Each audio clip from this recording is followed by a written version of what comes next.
Tómas, það ekki á hverjum degi sem að það verið að stækka virkjanir í síðustu misserin.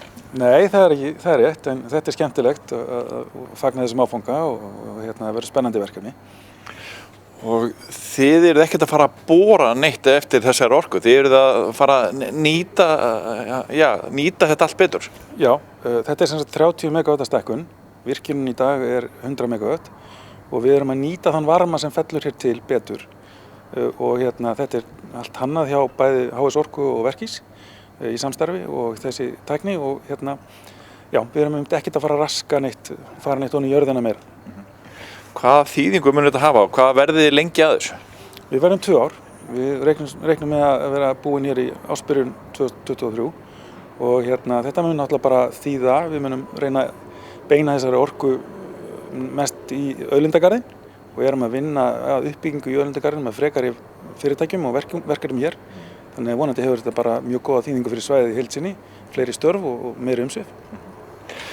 Hefur starfsemin hérna út á Reykjanesi gengið vel? Já, hún hefur gengið vel. Hér er auðlindin reyndar verið stundum svolítið kenjótt, má segja það, og gengur svolítið upp og niður. Auðlindin sjálf, en virkjunin sjálf og öll starfsemin hefur gengið mjög vel. Þetta er pínu sérstakt hvernig þið eruð að nýta auðlindina hérna í rauninni. Þið eruð að nota sjóin hérna sem áfram inn í önnur fyrirtæki. Já, einmitt, við erum að gera það og erum að nýta ekki bara rafmagnið, heldur líka varmann og sjóin eins og þú segir. Og hér eru til 2 fyrirtæki í hausaþurrkun og fleiri hafa áhuga að stækka og efla sig hérna í kringum okkur.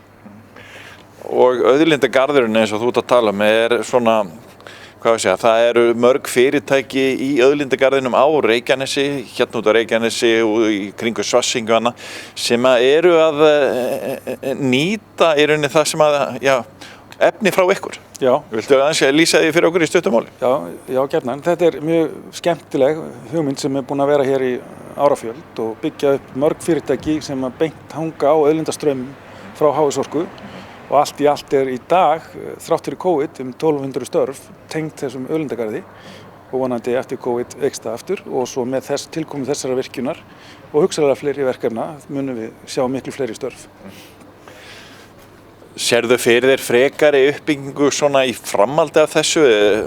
Svona, ef við erum að horfa til næstu framtíðar í orkuöflun? Já, ég held að við höfum tækifæri í Svartsengi því að Svartsengi er orðið gamalt. Og vélarnar þar nýta orkuna ekki eins vel og nýjar vélar og við höfum tækifæri á næstu árum að fara í það að endurbyggja hluta af Svartsengi og nýta betur orkuna þar. Á svipuðum forsendum hér, ekki að fara kannski mikið að borunum, heldur mest bara endurnýja búnað. Þannig að þetta eru svona, getur við sagt, óvanlegir en skemmtilegi tíma núna hjá ykkur að vera að fara í þetta verkefni. Já, þeir eru óvanlegir en þeir eru mjög spennandi og það er mikill áhugi fyrir hendi á uppbyggingu í auðlindagarðinum og við erum að nýta okkur það.